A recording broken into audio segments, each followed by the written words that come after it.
Hello, friends, and thanks for listening to the Capital City Soccer Show, your independent source for everything Austin FC. On today's show, we've got a couple of interviews with the leaders of Austin Soccer Foundation and Soccer Assist about the efforts that they're doing in the Austin community. We've also got some more player signings to talk about, some of them rumored and some that may already be done. So my name is Landon Cottom, and I'm joined, as always, by Mr. Jeremiah Bentley. Hey everybody, I'm Jeremiah Bentley. I want to open by talking about the MLS playoffs. We're down right now, down to 3 teams because we've got one finalist and one match to be played on Monday, which will come up before the show. But what did you think about the Columbus and New England match this afternoon, Landon? It was not the. I think I'll sum it up by quoting a Jeff Reuter tweet from earlier. I think he said something like, I could swear that I saw this exact half of soccer played in 2011 or something like that. So it was like a very, very MLS 1.0, 2.0 type of game. Like not a lot of strong chances, but Columbus ended up pulling it out, and I think they deserved it. I think they had more chances overall in the game. So I think that's a fair outcome. And because they won, they will definitely be hosting MLS Cup. So they had more points per game than Seattle, even though they're both 3 seeds. Okay, I didn't know that. Columbus had more points per game than Seattle did, so they get to host MLS Cup. So, like as Jeremiah said, as you guys are listening to this, you will know who's playing in MLS Cup, but we don't know yet. But it's going to be Columbus versus either Seattle or Minnesota. Any predictions for that one, Jeremiah? I think that you have to pick Seattle. I mean, I would like it to be interesting and have some other possible outcome. And I have a little bit of soft spot in my heart for Minnesota because I went to a match last year and got to meet the people from Dark Clouds, and they're really cool. And we got to sing Wonderwall and the Wonderwall and all that. So like they're near to my heart. But I mean, Seattle is just so good, and we've talked about this before. Just the way they're playing and the way the way their stars are playing like stars and succeeding in the playoffs is amazing. How about you?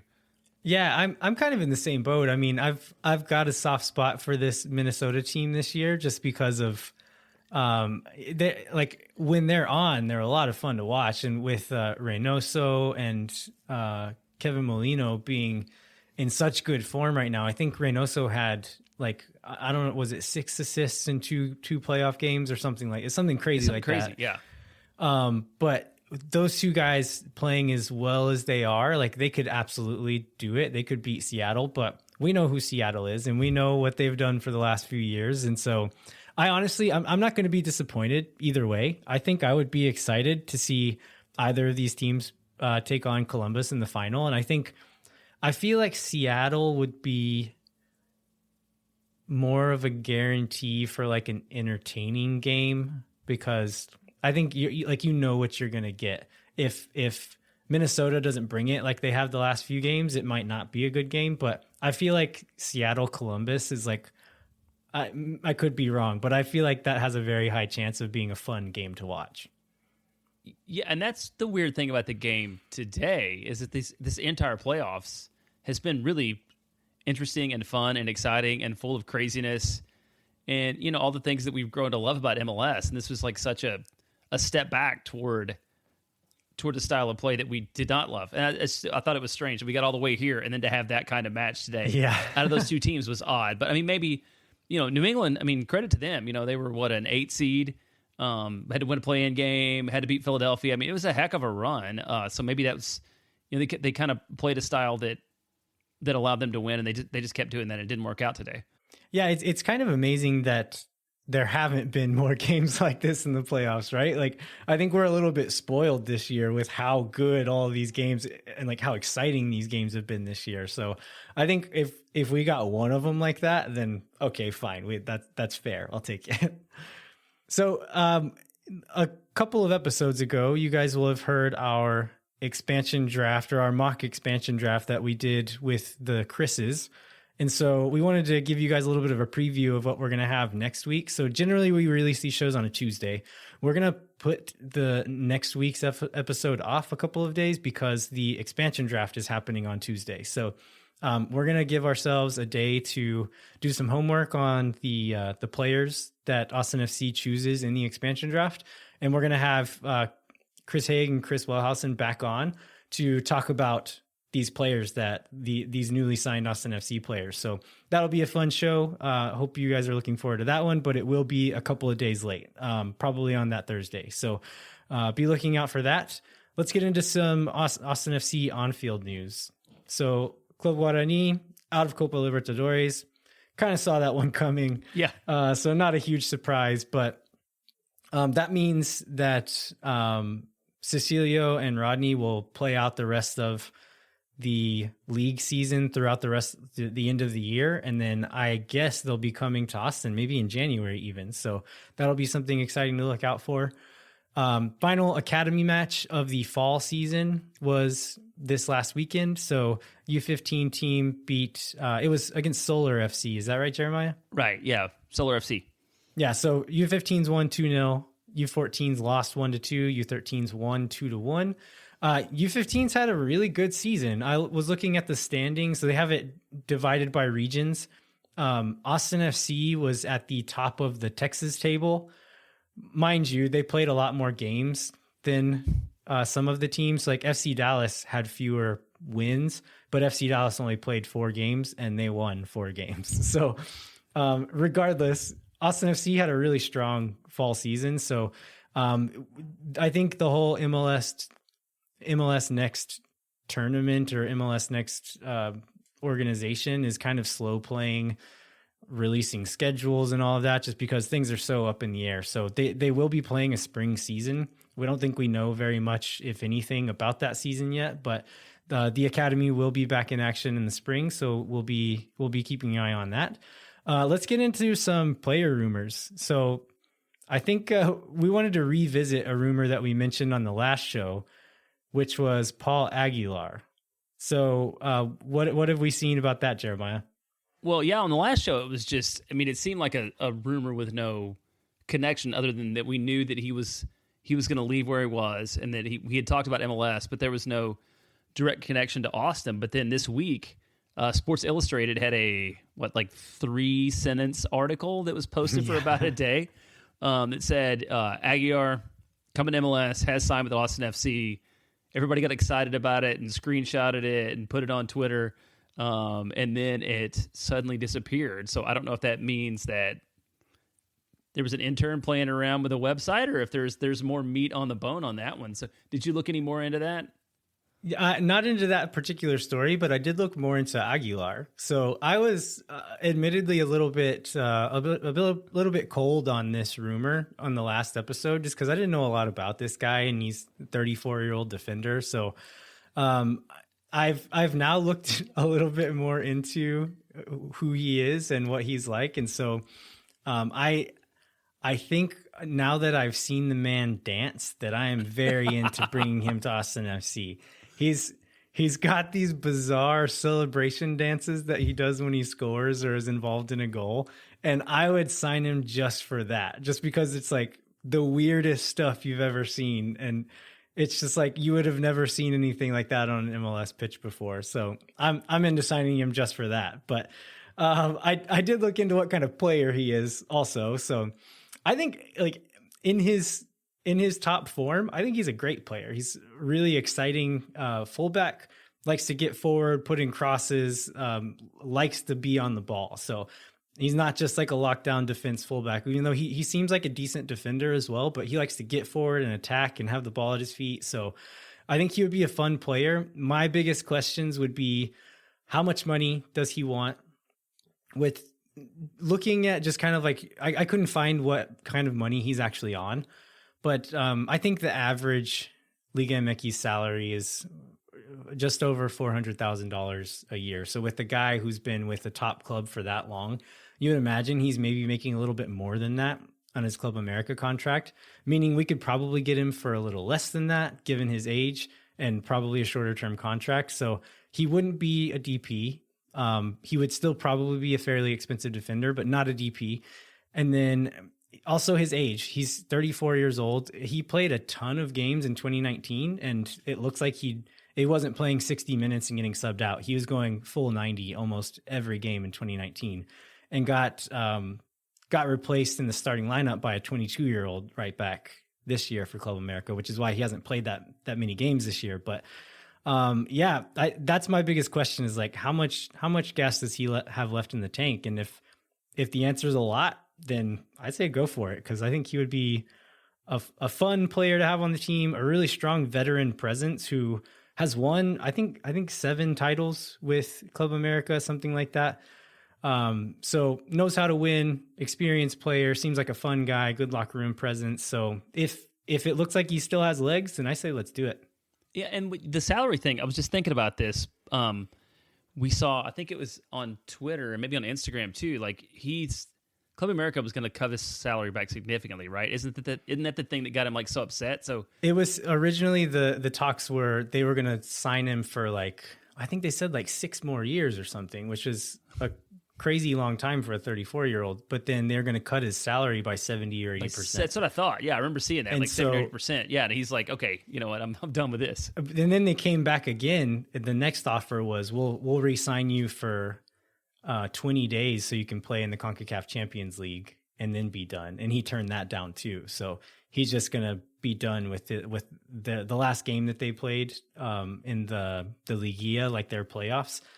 That's his last game. And so he's not going to play in the CONCACAF Champions League with them, not going to re-sign. And that's where those rumors started coming from. So we'll keep an eye on it. Who knows? Maybe it'll happen. Maybe it won't, because we were almost positive the Hector Moreno thing was going to happen a few months ago. So we'll keep an eye on it. One that seems like it absolutely is going to happen is Julio Cascante from Portland. This one is not just some random Twitter rumor. This is Tom Bogert is the one who's reporting this. Tom Bogert is like the new scoop guy in MLS. Like if Tom Bogert reports something, that means it's a done deal pretty much. And so Julio Cascante is a center back from Portland, 27-year-old Costa Rican, and the rumored transfer fee is $250,000. So what have you seen as far as reactions online from this, Jeremiah? Yeah, I have 2 different distinct reactions. One, we have a guy in Los Verdes Slack who's like a lifelong Portland fan who like happened to join the day that this came out, and he was really negative. I don't remember exactly what he said, but I think the one that we have that's public, that Sergio Tristan passed around from an agent friend, that was relatively scathing, and I'll just read it. It said, he is poor tactically, bad technique, loses his man easily, very clumsy, caused a high number of goals in 3 years in Portland. Only thing he has is physical strength and air presence. There are way better CBs for cheap in the USL. So, Landon, that's a lot to unpack. But it doesn't seem like super positive. So maybe we should spend some time on that. So what is your response to that tweet from what you've seen? Yeah, so I did some digging on Twitter and on Reddit, just trying to find like Timbers fans' reactions to this transaction. And I think there are quite a few people who seem to think that he's a very mistake-prone player. And I got on Y-Scout the other day and watched most of his interactions in games for the last like year and a half, and then went back even further and watched specific actions during like the 2018 and 2019 seasons. And I didn't see that he was like making mistakes left and right. So I think probably the case is that he's prone to making a big error every once in a while. But part of what makes me think that this reputation is maybe a little bit overblown is that I saw several people talking about like own goals and things like that. He has 2 own goals total for his whole career. And that's like not that bad for a center back, right? I think where he gets his overblown reputation is that in 2018, one of those own goals was the only goal in a game against Seattle. And so that's tough. It was a game where everybody's watching. They ended up losing 1-0, and the only goal in the game was a pretty bad one, if I say so. It was like a pretty clumsy own goal by Cascante. But yeah, I can see like it's probably not entirely made up that he's error prone, but I think maybe it's a little bit overblown for that reason. So before we get into the scouting report part of this, I want to go back to what you said about watching video because I think that's probably not very common among Austin soccer fans. So can you like talk about Y Scout and what it is and like what an intense soccer nerd you have to have a subscription to it just to watch guys? Can you unpack that a little bit for me?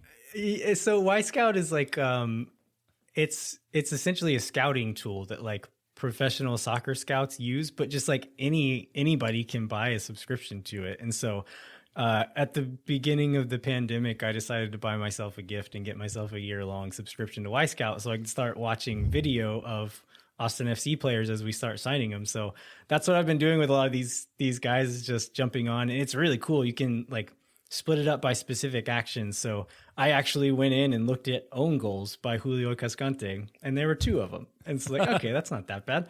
But defensive actions and passing and things like that. And I'll get into more of that in a bit. But yeah, it's a really cool thing to use. And that's how I've been watching and that's how I was watching Cecilio and Rodney at first as well, when I didn't have a way to watch any of their games. I'll just watch their highlights on Y Scout. All right. Well, there's that level of preparation you don't necessarily get everywhere. So with all the video and what you've read, can you talk a little bit about, what type of player is and what we can expect? Yeah, so he's a decent sized guy, 6'1", 6'2". He's listed at 170 pounds, which seems a little light for me. He looks bigger than that, but he's a right-footed player, but has played at left center back a lot for Portland. He's played at right and left center back, but mostly on the left, it seems, for Portland. He's a good athlete. As Sergio's agent friend mentioned, he is a good physical presence and really good in the air. So winning crosses and things like that. And then has also scored some goals off set pieces with headers and things like that. So he's not afraid to step really high and win the ball and put in a foot in kind of risky positions, which is maybe where another part of where he gets his reputation is if center back misses one of those and they go through and score on him, then yeah, it's a little bit risky. But I think the reason why Austin FC are maybe interested, so just based on what we've heard Josh Wolf say about what he wants in his team, and then also based on watching the academy teams and what they do with their center backs, a lot of times if those academy center backs get the ball in the back and they have room to push forward and even step around a defender and push forward before they make that first pass, they do it almost every time. And that's something that I saw Cascante doing pretty regularly. He's like, I'd say he's an average passer of the ball, but he looks very comfortable dribbling with the ball and kind of pushing forward. And I think that's probably a thing that maybe made Cascante stand out to Wolf, is that he seems to enjoy pushing the ball forward at his feet before making that first pass. Yeah, that's good. And we talked about, well, I guess we were at Austin Beer Works with the Chris's, sort of talking about where he would fit overall in the team, and we're going to need more than 2 center backs. I mean, it's just like that's the thing in MLS. So maybe he's not, your number one star, whatever, but there's definitely a role for him to play, which I think is what we have to look at. Is like, how does this fit into the context of the overall structure of the club and the roster construction? And we'll know a lot more about that over the next month, more than we know now. But overall, like, what do you think about this deal and sort of where he fits into what we see the club building? Yeah, I think you just hit the nail on the head. I think context is everything with this signing. Like, if we said this about Cecilio, right? Like, if Cecilio is our number one DP signing, then that's probably a disappointing roster build. I'd say the same thing for Cascante. If he's going into the start of the season, if he looks like he's our best center back, then I would be concerned. But if he's like one of the guys in the rotation, because we were talking about with the Chris's the other day as well, is like, how many MLS teams have a nailed on center back pairing?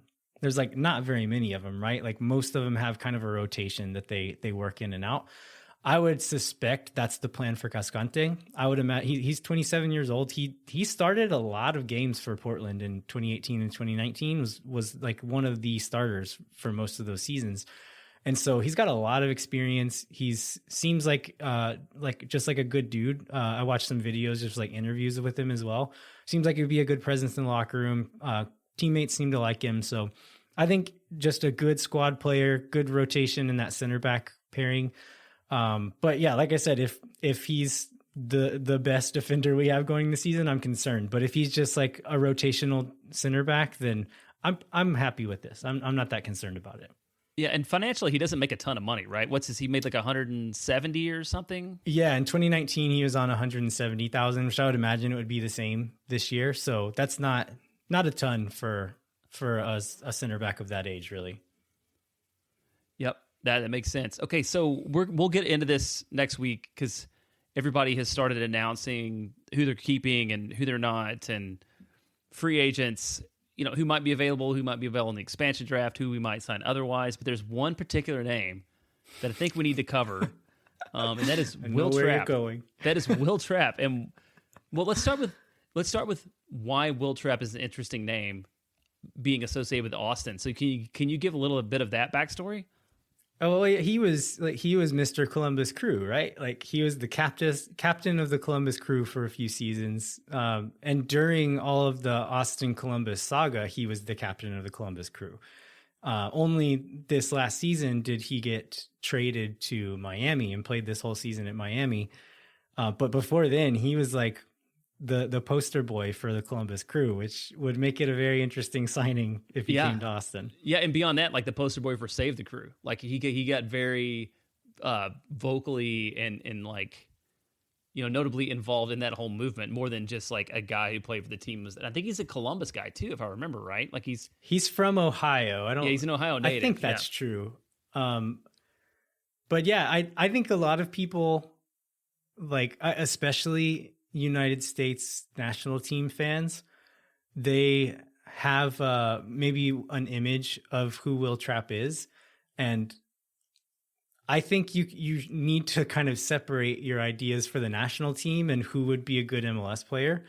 I'm in the camp of like, I don't want Will Trapp anywhere near the national team, but as far as like central midfielders go in MLS, you could do a lot worse than Will Trapp. He was one of the main pieces in that Columbus team for several years, and those teams were good. Like they were usually pretty good teams. So I mean, if you're looking at just players who are available as free agents and you look at this really experienced player, he's still just like 27 years old, I think. He has played under our head coach before, knows what this guy wants, has very good things to say about our coach. I pulled a quote from Will Trapp that he gave to Chris Bills after Josh Wolf was hired as our head coach. So as most of you know, Josh Wolf was the assistant coach under Greg Berhalter in Columbus, while Trapp was their poster boy there. So this is what Trapp said about Wolf. He said, he just has a knack for being able to take a message, take information, and really break it down so players can understand it, buy into it, and be comfortable with it. On top of that, he has a work ethic and a love for the game that is infectious. I remember doing drills with him over and over, and he makes you excited about the game. So this is a guy who likes our head coach, has played under our head coach, knows our head coach, and would probably be able to help implement the system that Josh Wolf wants to implement in Austin. And so if you take the rest of the drama out of it, that sounds like a really like a good signing, right? Yeah, he does. I mean, he seems to check every box. And I remember when that first announcement was made that he was going to be available. I know Chris said there was Bill said there was a lot of comments that he had from Will Trapp. Like he's really into Josh Wolf and loves Josh Wolf and would follow him. And I think for every reason that you've mentioned, he would be a good signing. And maybe irritating Columbus Crew fans would also be like a bonus on that. But beyond that, but with that familiarity and his age and his talent, like I have not seen another name that excites me as much either from among the people who have been free agents. Like if you look at that Miami list, it's like, oh, you're going to be the next team to trot out Wong Agudelo and like hope it works out again. I mean, this seems like something that could be exciting. Yeah, I like. I could see it not happening for these like external reasons, like reasons outside of soccer. But from a soccer perspective, like I said, it makes sense. So we'll keep an eye on that over the kind of the free agent period as well. Anything else we want to cover before we move on to our interviews? No, I think let's go ahead and set those up. And we're happy to have Austin Soccer Foundation and Soccer Assist come on the show. They've been a part of the soccer landscape in Austin for years. And I think when you before Upper 90 moved to Austin FC, there were basically three main nonprofits that did a lot of soccer work around town, and it was Upper 90 and these two. And we interviewed Caitlin, which we mentioned. We interviewed Caitlin on our very first show. So it's good in December to hear kind of what they're doing and what they're up to and how we can help. And then why don't you add why Aaron Rockland is especially interesting to the interview process? One of the interviews is Scott Adair from Austin Soccer Foundation. Really interesting to hear what they're doing. And then Aaron Rockland from Soccer Assist comes on. We take the opportunity to also ask Aaron about the Austin FC Academy because his son is on the U15 Academy team. So we talk about Soccer Assist and the really great work that they're doing, but we also take the opportunity to get a little bit of insider info on the Austin FC Academy as well and kind of what that experience has been like for their family. So you get a little bit of a double dose there on Aaron's interview. But I think you guys are going to like these. These people are doing really great work for the soccer community here in Austin. So we'll take a quick break and we'll be right back with those interviews.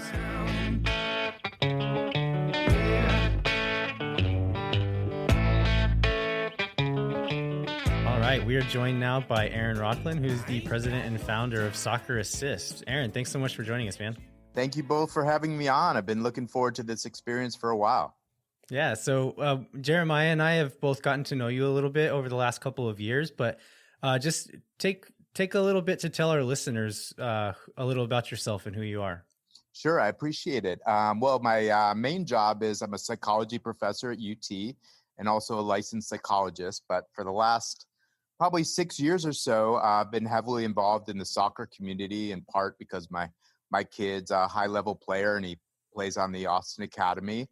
And about 6 years ago, myself and some of my good friends founded Soccer Assist, and that started from a very personal place. So I could tell you more about that in a little bit, but I do that. I'm also a co-owner of Soccer Hub and do some other soccer stuff in the community. So somehow, strangely, become quite connected in the soccer world.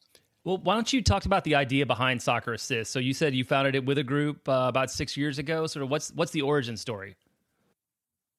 Yeah, it's actually a pretty good story. It comes from a very personal place.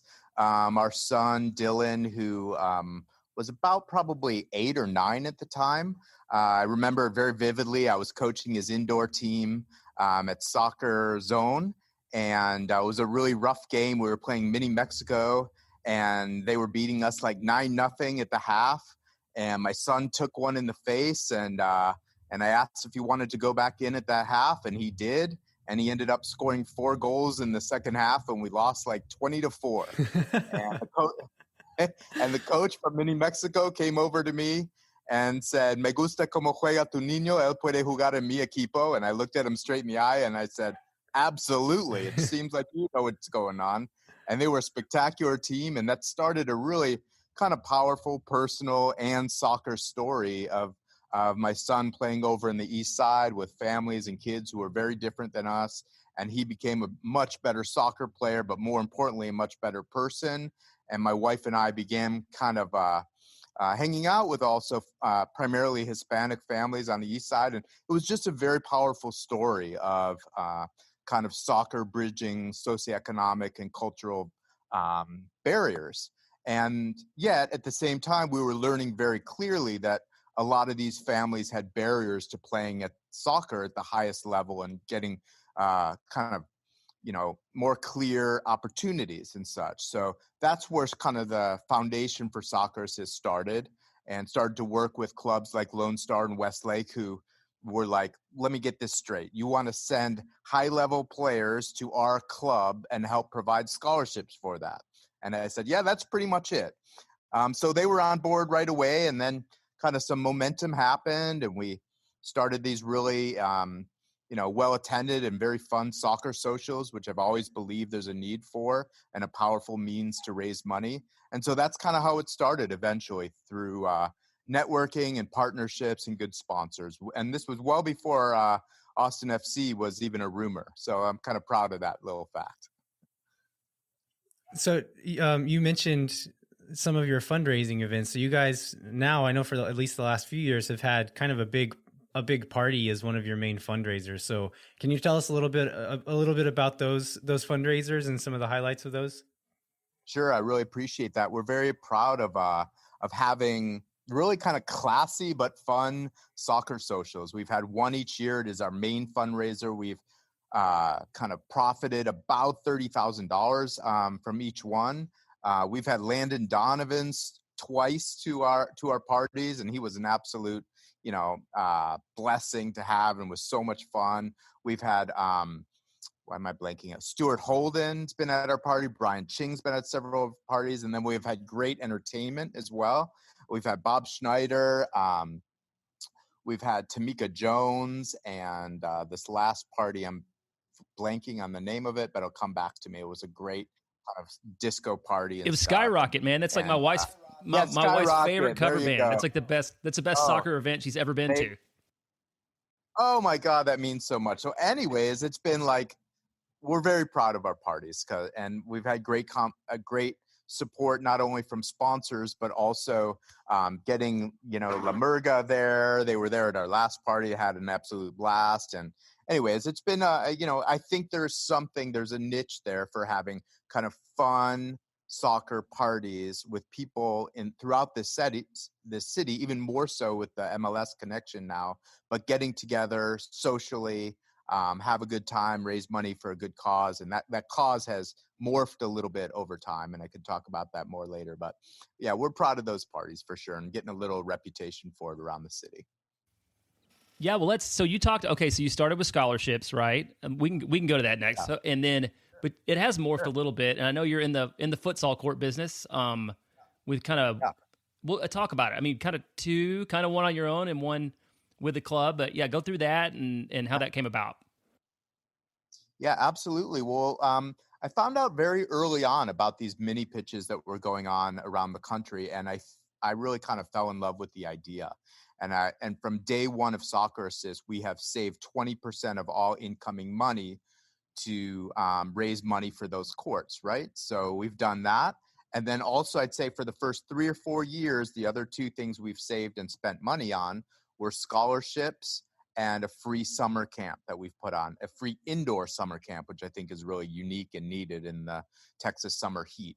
But then a little bit more on those courts. So it took us a while to raise enough money to get serious about that courts. But we went through the whole process of networking with the city and the U.S. Soccer Foundation, finding a right place. And our first one was in the Dove Springs Recreation Center, and they were very excited about it. It was very new. It was very like, what is this? A little bit of skepticism, from various parties, but eventually they were on board. And then we had 2 other sponsors, Feiruz Ben Yosef Consulting and Soccer Shots. And then we had one missing piece of the puzzle, financially and practically. And then all of a sudden the Austin FC news finally went down, and I approached them, and to their credit, they were like, absolutely, we want to get started on these right away. And this is a deal for us to get in, on the latter ends of this. And I credit them and their organization for realizing that we knew what we were doing and they were getting in at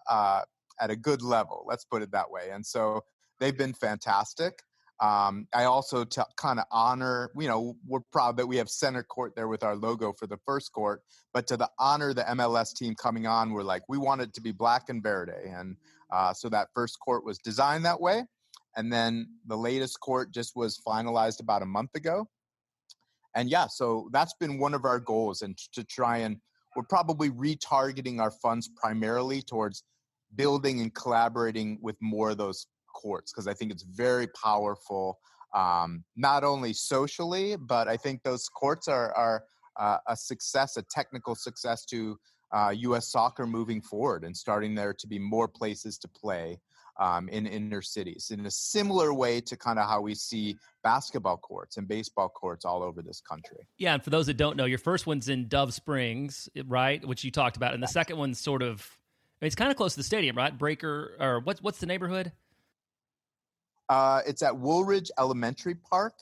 elementary school, and it's actually a really unique setup because it's I don't know the formal language for it, but at certain hours of the day, it's reserved for use primarily, well, exclusively for the elementary school, and they're thrilled about it.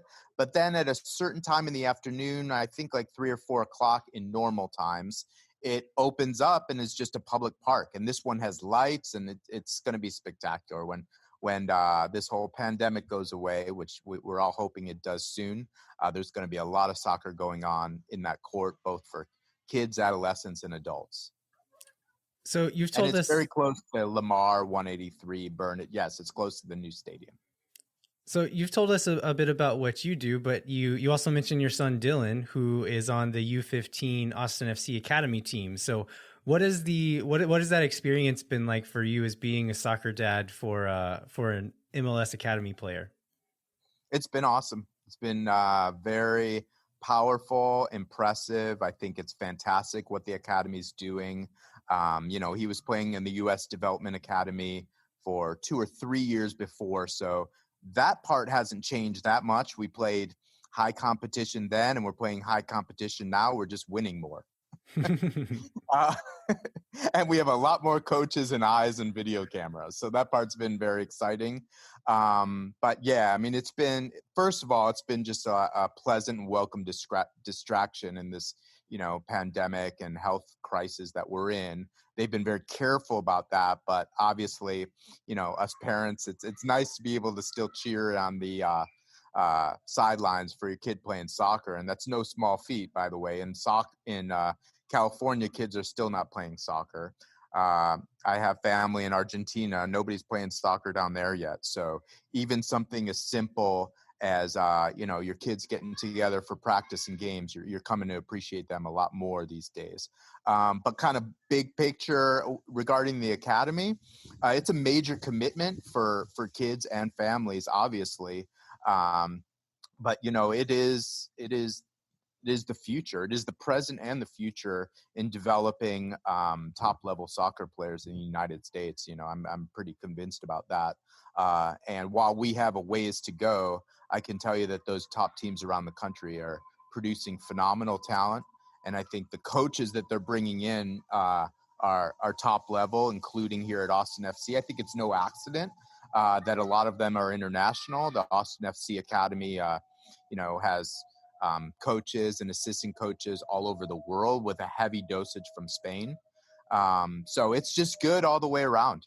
They're treating it very professionally. There's also been a very recognizable focus on character and leadership and, soccer IQ, so to speak. They're serious about growing young men that the community can be proud of, not only just talented soccer players. So fortunately, I think they're on the path to reaching both of those objectives. So that was a long answer, but no, that's great. Yeah, thanks for explaining that.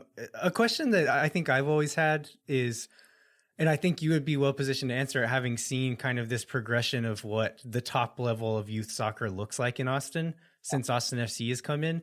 What is the difference in that step up to being part of this like MLS Next and being part of an MLS Academy as opposed to what has been available in Austin in the past? It's a really good question. I think part of it is the level of eyes and the coaches, the number of coaches per kid. That ratio is always something to pay attention to, regardless of what level, like how many kids are running around and how many coaches are trying to help get them to be better. And this ratio we have now, I don't know the exact number, but there are, I'd say at least 4 coaches with eyes on our team every single day. There's also the U15 coach that we have. There's only one team that he's, coach of. And I know for a fact he's watching good quality video of each of those practices the next day and games. And he's cutting clips of those games. So that is a huge factor. The other factor that's, that's helping is the best way to get better in soccer, besides, training and all that, is to play with and against the top players, so you might not lift as many trophies with that mentality, but that's how you get better. And that's what's happening. So, MLS Next there's some kinks to work out for sure. I think they're doing a fantastic job with the marketing. I think there's some logistical challenges that they're having, understandably so, this first year with the pandemic. But it's becoming pretty clear that if you want to live here in the US, the best place to get better is playing, well, in the MLS Next Academy League for sure. But at least my opinion is it's getting into an MLS academy. So it's a little less political, I think, in terms of, oh, I hear this coach is better and this club is better. And all clubs, I believe, have their strengths and challenges, including Austin FC, of course, as they're developing. But the best kids are there. I haven't heard of any kid yet in Austin turning down an offer to join the Austin FC Academy. So the top talent is there. And then, and this is tough as a soccer parent, but they're always looking to make it even better the next year. So if you're on that team, you're the best, one of the best 18 in the city, I believe. And that's why when we're having, scrimmages and stuff locally, I think we're always playing up.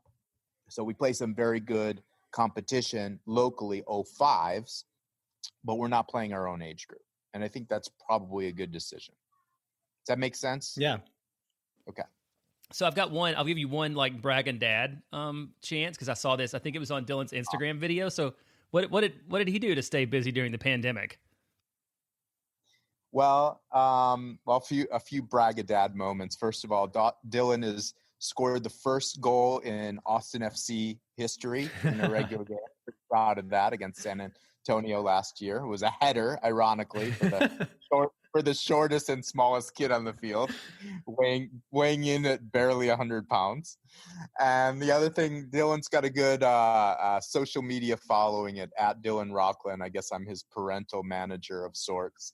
But over the pandemic, when we didn't have due practices, he actually did a lot of training with Club Independientes in Argentina, virtual training. Which now we have a player from Club Independiente, so that's a small world connection. So that was cool. But he also did a lot of tricks, just juggling tricks and stuff like that. And he did one where it was like a juggle, flip it over his head, connect it, and then just launch it. I don't know. It was probably 30 yards into our basketball net. And it ended up getting kind of picked up by a number of social media channels, including ESPN Deportes. So he's got a big following now in Argentina and Colombia, and I don't know. So I think it had like 1 million hits or something on that. So if you want to check some of those out, you can see his Instagram, or he's done pretty good on that. I remember watching that video, and when he realized it went in, you can see that he goes to like celebrate a little bit, and then he's like, no, I got to play it cool. And like stops himself and just walks off, walks out of frame. And then he not only walks out of frame, he grabs some hand sanitizer. And yeah, that's right. In the theme of the pandemic, of course. So we thought that was a good way to pay tribute to the current moment. All right. So before we wrap up, we want to just give you an opportunity to tell our listeners what's the best way for people to support Soccer Assist and the organization's mission. Thank you. Well, our mission, is focused on creating more of these soccer courts, and that's going to be our primary focus. We're looking forward. We actually had 2 parties scheduled and canceled in 2020, so that was very unfortunate. We really believe in our live parties, so we're waiting until we can do that. So follow us on, I think the best way to follow us is on Facebook, Soccer Assist ATX. You should see it pop up. And then attend our parties, Obviously, we welcome donations, but we want you to be there at our next party so you can have a blast, connect with people, connect with Austin FC, learn more about how and where we're partnering with 4ATX, the charitable arm of Austin FC, of course. We have, more plans on working with them. And if you're part of a company that wants to be a part of one of those courts, potentially there are some opportunities to do that and have your, logo co-branded there with ours and 4ATX and potentially Austin FC. So there are opportunities for that are pretty actually cool. If you're at that level, please contact me directly. I'm pretty easy to find on social media as well. Well, awesome. Thanks so much for joining us, Aaron. This has been great. Hey, no problem. I appreciate your help, guys. Thanks, Aaron. We are joined by Scott Adair, the president of the Austin Soccer Foundation. Scott, thanks so much for joining us, man. Oh, thank you guys. Yeah, it's a pleasure. I appreciate the opportunity. Yeah. So to start off, just tell our listeners a little bit about who you are. Okay, so yeah, I mean, I'm a longtime Austinite, lived here 32 years. I'm just really kind of a big soccer fan. I've been Liverpool fan for 12 years or so. Kind of got involved in the Austin Soccer Foundation indirectly through that. I'm also a financial advisor at ML&R Wealth Management, and my firm really kind of encourages us all to get involved in nonprofit work on the side, and so that sort of motivated me to get involved as well. But yeah, I like to run, I play guitar, so I like to be pretty well rounded. But like I said, I've been here a long time and very excited to finally have a major league sports team, in particular soccer, of course, coming to our city. I mean, it's just very exciting. Yeah, we're a little excited about it too. Yeah, for sure. Why don't you give us the background on Austin Soccer Foundation, how it came about? We talked about this a little bit before we hit record, and it's interesting because it didn't start as Austin Soccer Foundation, but share that story with us. Right. So originally, it evolved out of the Austin Aztecs, the Aztecs Soccer Foundation. So when the Aztecs were going, they were they would have fundraisers and things like that, and I remember Landon Donovan and Brian Chang and Stuart Holden came and did like a clinic in town for several days, and they did they volunteered their time and did like you got the opportunity to play a 3v3 versus those guys at halftime during an Aztecs game. And I was volunteering at that game, selling hot dogs for the Aztecs Foundation and that kind of thing. And I met some of the guys that are now on the board with me on the Austin Soccer Foundation. So, when the Aztecs had to fold up, they it was decided, well, let's keep the foundation going, but let's rebrand as the Austin Soccer Foundation. So, obviously there wasn't a pro soccer team in town at that time, but let's just go ahead and keep doing, we like doing the work and there is a need. So let's keep doing the nonprofit work, but we'll just rebrand. We'll be kind of autonomous and try to be more like the umbrella organization and not necessarily affiliated with just one team or club.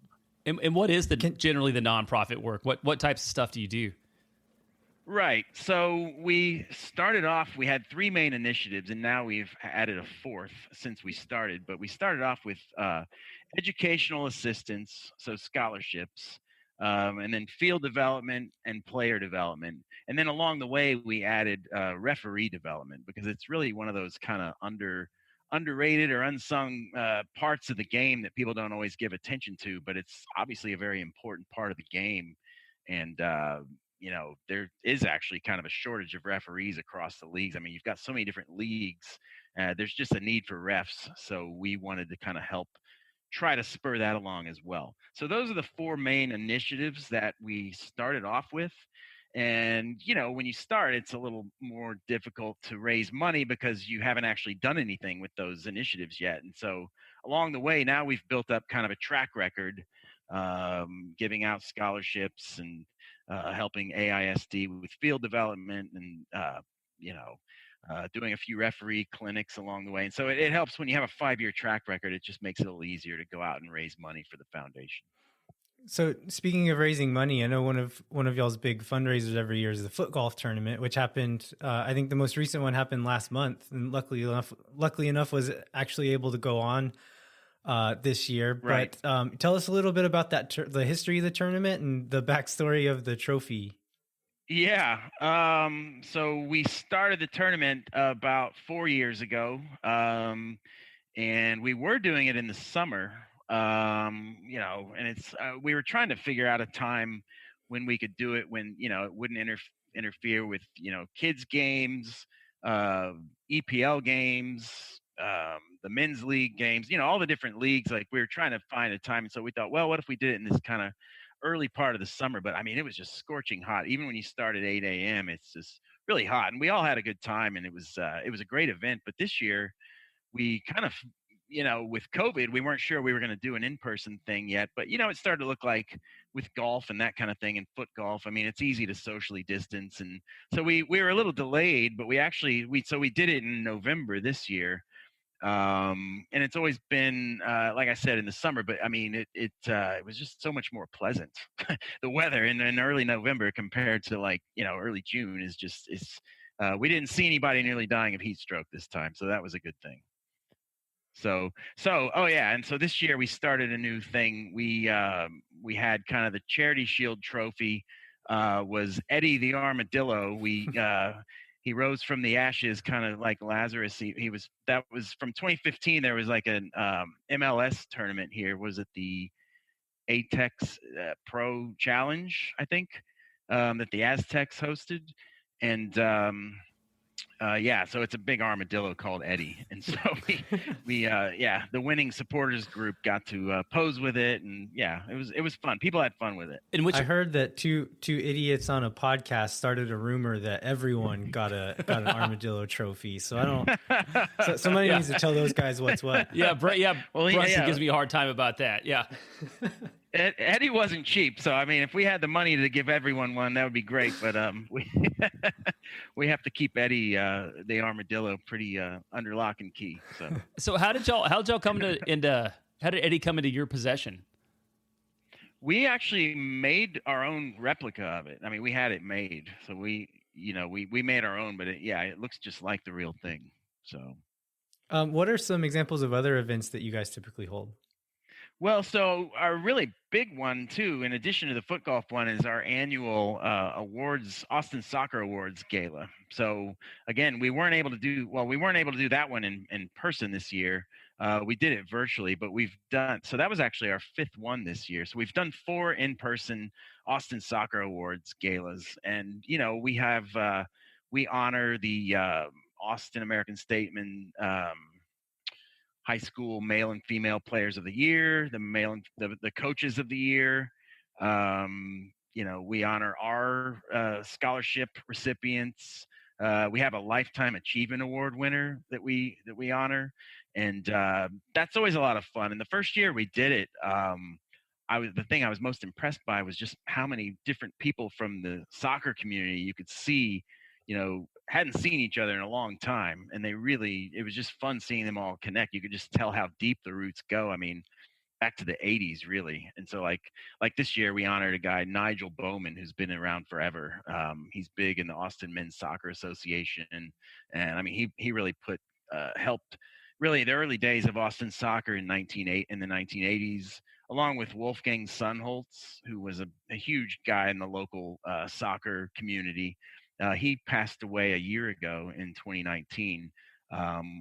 He was big in putting Austin on the map for soccer. And so actually this year we launched a couple of scholarships in Wolfgang's name.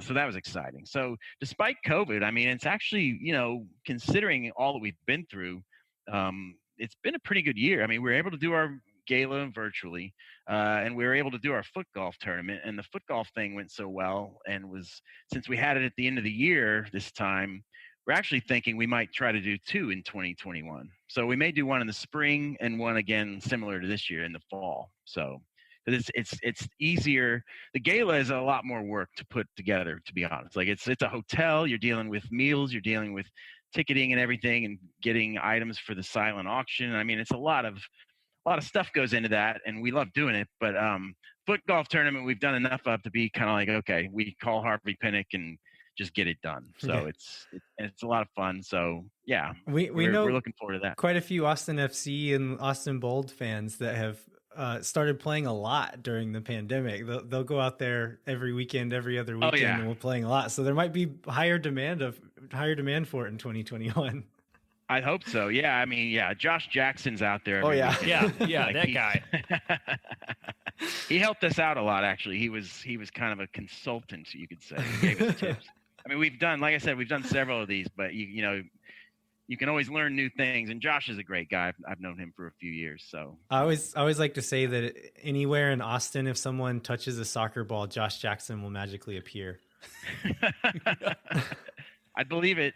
Hey, Scott. So what? Oh, wait, I was going to ask something else. I was going to ask Go about ahead. the club, Scott. So, I mean, so you guys have been around for a while, and you were around before Austin FC was a thing. Like, how has the club being in changed your work, or changed like what you do, or sort of your profile in the community at all?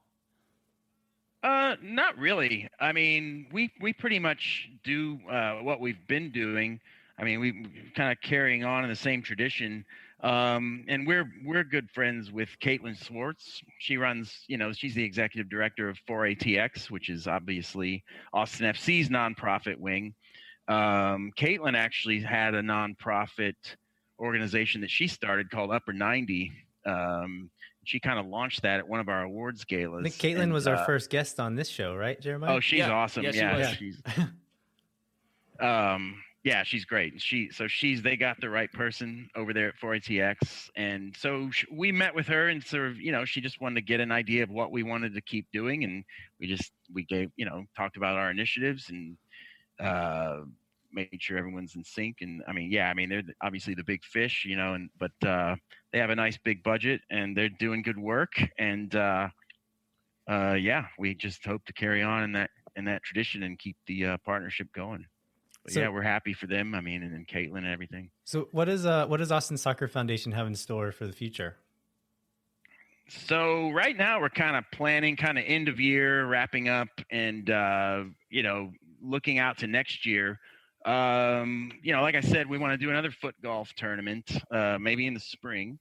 We're hoping to do some kind of an in-person gala this year, the award show. Hopefully we'll be able to do that in person in the summer, possibly, depending on what happens. But really what we want to do now is keep doing the initiatives that I talked about, with the scholarships and, field development. We want to try to raise more money to give to AISD because they have a middle school program that affects 19 middle schools. So, our donations to them really go a long way. I mean, it allows a lot of the kids over there to play soccer. So there's the scholarships, field development, player development, and referee development. So really those 4 initiatives, we want to just go deeper with all those things. We kind of want to stay focused on those things that we do well, and really get out there and just raise more money to focus on those initiatives. And so that's what we're going to focus on this year, is just try to, have our usual foot golf and gala events, and just keep